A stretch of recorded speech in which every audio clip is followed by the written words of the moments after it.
సర్పంచ్ ఎన్నికల్లో కాంగ్రెస్ ని ఓడగొడితేనే 2 పంటలకు రైతు బంధు వస్తుందని మాజీ మంత్రి సిద్దిపేట ఎమ్మెల్యే తన్నీరు హరీష్ రావు హెచ్చరించారు. సీఎం రేవంత్ రెడ్డి ప్రభుత్వం రైతులను తీవ్రంగా ఇబ్బంది పెడుతుందని ధ్వజమెత్తారు. ముళ్ళు కర్రతో పొడిచిన ఈ ప్రభుత్వానికి చలనం లేదని ఎద్దేవా చేశారు. రేవంత్ రెడ్డి ప్రభుత్వానికి రైతు బంధుపై ఒక విధానం లేదా అని ప్రశ్నించారు. రేవంత్ రెడ్డిది ఒకటే సూత్రం, ధరలు పెంచుడు, కమిషన్లు దంచుడు. కేసీఆర్ తెచ్చిన పథకాలు బంద్ పెట్టుడు తప్ప ఆయన చేసిందేమీ లేదని సెటైర్లు గుప్పించారు హరీష్. సర్పంచ్ ఎన్నికల్లో కాంగ్రెస్ ను ఓడించకపోతే రైతు బంధు పథకం పూర్తిగా బంద్ కావడం ఖాయమని హెచ్చరించారు. నారాయణ ఖేడ్లో హరీష్ రావు పర్యటించారు. పలు కార్యక్రమాల్లో ఆయన పాల్గొన్నారు. అనంతరం స్థానిక సంస్థల ఎన్నికలపై గులాబీ శ్రేణులకు దిశానిర్దేశం చేశారు. ఈ సందర్భంగా మీడియాతో మాట్లాడారు హరీష్ రావు. రైతు బంధు ఎగ్గొట్టిండు. ఇప్పుడు ఈ యాసంగిలో రైతు బంధు సగం మందికి ఇచ్చి సగం మందికి ఎగ్గొట్టే కార్యక్రమానికి రంగం సిద్ధం చేసిండు. ఓట్లు డబ్బలు పడంగానే అసలు సూత్రం బయట పెట్టారు. ఇక కాంగ్రెస్ ను సర్పంచ్ ఎన్నికల్లో చిత్తుగా ఓడిస్తేనే మీకు 2 పంటలకు బోనస్ వస్తుంది, 2 పంటలకు రైతు బంధు వస్తుంది, పంటల బీమా వస్తుంది.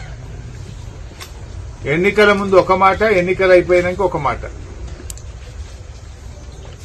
ఇవాళ రైతు బంధు అనేటువంటిది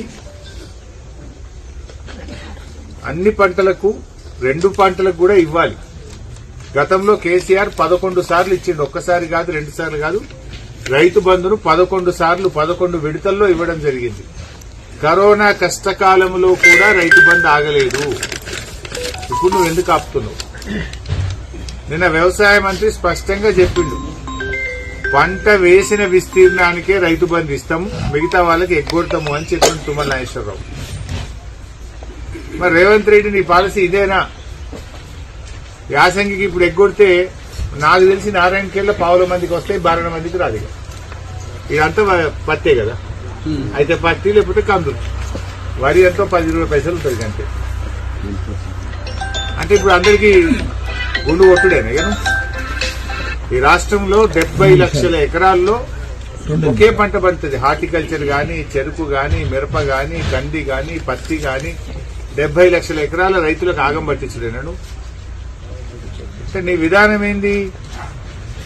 పంట మార్పిడి చేయొద్దు, ఎప్పుడు వరి వేయమని. ఇప్పుడు 2 సార్లు రావాలంటే ఏం చేయాలి? వానకాలం వరి, యాసంగి వరి ఎత్తనే రైతు బంధు వస్తుంది. ఇక కందులు వేయొద్దు, చెరుకు వేయొద్దు, మిరప పెట్టద్దు, పత్తి పెట్టద్దు అన్నట్టు నీ పాలసీ.